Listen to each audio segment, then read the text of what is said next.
웨스트민스터 대요리문답 오늘은 72문입니다. 질문 이것입니다. 의롭게 하는 신앙이란 무엇인가? 답변은 이렇게 대답합니다.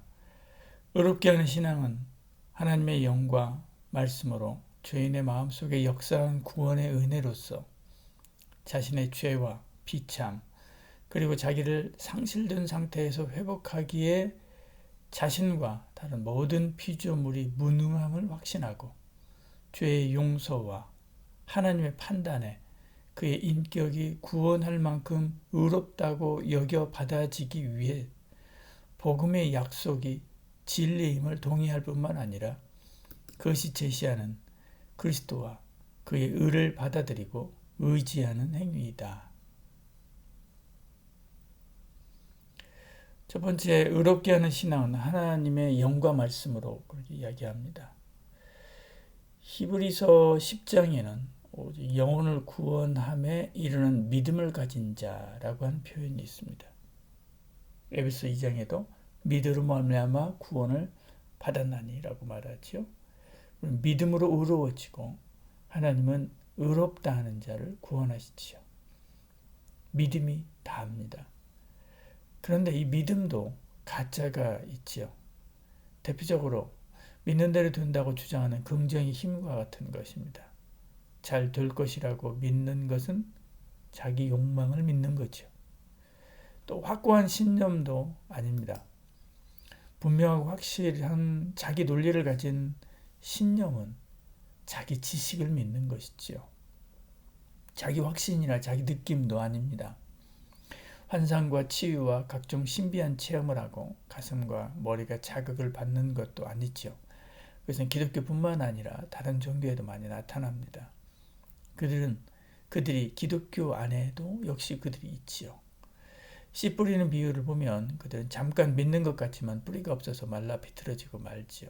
성령 하나님이 그를 붙드는 것이 아니라 자기 확신과 느낌으로 붙드는 것이기 때문에 그렇습니다. 역사적인 믿음도 있습니다. 그들은 예수님이 실존했다라고 하는 것을 믿습니다. 심지어 기적을 행했다라고 하는 것도 믿지요.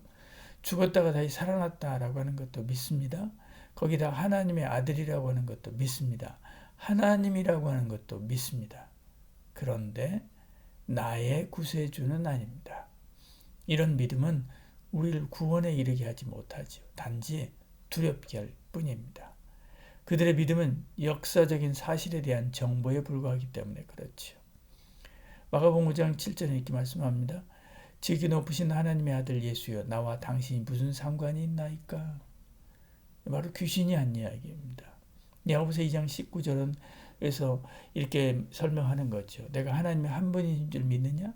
잘하는도다. 귀신들도 믿고 떠드느니라 이렇게 이야기하죠. 그러면 진짜 믿음은 무엇인가? 진짜 믿음은 첫째, 믿음을 주시는 주체인 성령님의 역사가 있습니다. 둘째는 믿음의 내용인 하나님의 말씀이 있는 거지요. 이 둘은 하나입니다. 성령의 역사 없이 말씀을 바로 깨닫지 못하고요. 말씀 없이 무엇을 믿어야 하는지 알 수 없기 때문에 그렇지요. 본래 우리 영혼은 죽었습니다. 의인은 하나도 없지요. 로마 3장 10절 이렇게 말씀하지 않습니까? 죽은 우리 영혼을 살리는 분은 성령 하나님 뿐이지요. 그래서 하나님을 우리가 알게 된 것입니다. 에베소 1장 17절 이렇게 이야기합니다. 우리 주 예수 그리스도의 하나님 영광의 아버지께서 지혜와 계시의 영을 성령이죠. 너희에게 주사 하나님을 알게 하시고 성령을 보내주셔 성령을 통해서 하나님을 아는 것입니다. 그럼 성령의 역사 없이 하나님을 아는 길은 없지요. 당연히 믿음의 첫 발도 내딛지 못합니다. 새롭게 살아난 우리가 믿음으로 구원을 받았는데 그 믿음의 내용이 하나님의 말씀인 거죠.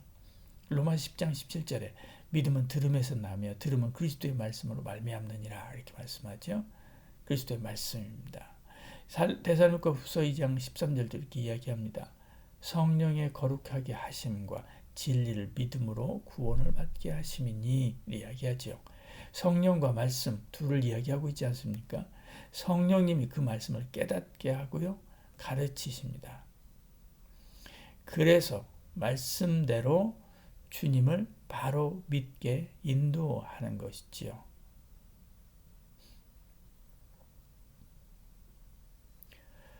그 다음에 답변 이어서 이렇게 이야기합니다. 주인의 마음속에 역사하는 구원의 은혜로서 자신의 죄와 비참 그리고 자기를 상실된 상태에서 회복하기에 자신과 다른 모든 피조물의 무능함을 확신하고 이야기하죠. 성령님께서 성경을 통해서 우리 마음이 역사합니다. 우리 마음을 부드러운 밭이 되게 하고 점점 복음을 받아들이게 하고 하나님 말씀을 깨닫게 하고 하나님의 뜻대로 살아가며 살게 하지요. 그래서 흉악한 사람도요, 예수님을 믿음으로 그 마음이 부드러워지고 그러면 얼굴도 환하게 피는 것을 봅니다. 이렇게 성령께서 우리의 마음에 깨닫게 하시는 것은 첫째로 죄로 인해서 망한 자리에 우리가 있다는 것입니다. 그래서 베드로의 설교를 들은 성도들이 어찌할꼬 하면서 회개하기 시작하는 거죠. 우리 망하게 되었다라고 이야기하는 것입니다. 이것이 예수 믿는 사람의 첫 번째 반응입니다. 둘째는 이 비참한 상태에서 빠져나올 힘이 전혀 없다라는 것을 아는 거죠. 사도행전 2장 37절에 이렇게 말씀합니다. 그들이 이 말을 듣고 마음에 찔려 베드로와 다른 사도에게 물어 이르되 형제들아 우리가 어찌할꼬 하거늘 이야기합니다. 어떻게 하느냐라고 하는 말은 절망이라는 거죠. 내가 어떻게 할 수 있는 일이 아니라는 말입니다. 세 번째는요. 거기서 나올 길을 찾는 것입니다. 바로 예수님이죠. 사도행전 2장 38절에요. 베드로가 이르되 너희가 회개하여 각각 예수 그리스도의 이름으로 세례를 받고 죄사함을 받으라. 그리하면 성령의 선물을 받으리니 이렇게 이야기합니다. 그래서 예수의 이름으로 세례를 받지요. 이것이 예수님을 나의 주로 시인하고 따르겠다고 결심하는 단계입니다. 그러면 구원을 받지요. 로마 10장 9절에 이야기합니다. 내가 만일 내 입으로 예수를 주로 시인하며 또 하나님께서 그를 죽은 자 가운데 살리신 것을 내 마음에 믿으면 구원을 받으리라 이야기하는 거죠. 답변의 마지막 부분은 이렇게 이야기합니다. 죄의 용서와 하나님의 판단에 그 인격이 구원할 만큼 의롭다고 여겨 받아지기 위해 복음의 약속의 진리임을 동의할 뿐만 아니라 그것을 제시하는 그리스도와 그의 의를 받아들이고 의지하는 행위이다 라고 이야기합니다. 다른 방법이 없습니다. 마지막 부분의 이 말은 죄를 용서받고 의롭다 여김 받기 위해서는 복음을 믿을 뿐 아니라 복음이 말하는 예수를 믿는 것밖에 없다 라고 하는 말이죠. 우리 힘으로 안 된다는 것입니다. 인도의 종교 중에 아주 작은 미몰도 죽이지 않기 위해서 옷도 벗고 살면서 마시는 물도 채로 쳐서 먹는 사람들이 있습니다. 그렇다고 해서 과거에 지은 죄가 해결됩니까? 그들이 아무 죄 없이 살 수 있습니까? 조금은 깨끗하게 살 수 있겠지요. 그러나 그들이 구원에 이를 만큼 깨끗하게 살지는 못합니다. 우리는 날마다 죄를 지어서 하나님의 진노를 쌓을 뿐이지요. 우리 숨 쉬는 것 자체가 죄입니다. 해결책은 오직 하나밖에 없지요. 하나님 편에서 우리를 용서해 주시는 것입니다. 그렇다고 하나님의 공의를 무시하고 다 용서할 수도 없지요. 그래서 예수님을 보내어서 우리 대신 십자가에서 죽으시고 하나님의 공의를 만족하게 했습니다. 그를 믿고 그 뒤에 서는 자만 살게 하신 거죠. 그러니까 우리는 주님만 의지해야 되는 것입니다. 그 복음을 받아들여야 되는 것이죠. 그때 그 이름을 힘입어 죄사함을 받고 살 수 있습니다. 사도행전 10장 43절 이렇게 이야기하죠. 그에 대하여 모든 선지자도 증언하되 그를 믿는 사람들이 다 그의 이름을 힘입어 죄사함을 받는다 했느니라 이야기하죠. 우리를 의롭게 해서 구원에 이르는 길은 오직 복음뿐입니다. 갈라디아 2장 16절에요. 사람이 의롭게 되는 것은 율법의 행위로 말미암이 아니요 오직 예수 그리스도를 믿음으로 말미암인 줄 알므로 우리도 그리스도 예수를 믿나니 이는 우리가 율법의 행위로서가 아니고 그리스도를 믿음으로써 의롭다함을 얻으려 함이라. 율법의 행위로서 의롭게 함을 얻을 육체가 없느니라 이야기합니다. 다른 방법이 없지요. 그래서 바울은 자기가 알고 있는 모든 다른 방법을 버렸습니다. 배설물처럼 버렸지요. 빌립보서 3장 8절에 이렇게 이야기합니다. 또한 모든 것을 해로 여김은 내 주 그리스도 예수를 아는 지식이 가장 고상하기 때문이라. 내가 그를 위하여 모든 것을 잃어버리고 배설물로 여김은 이야기합니다.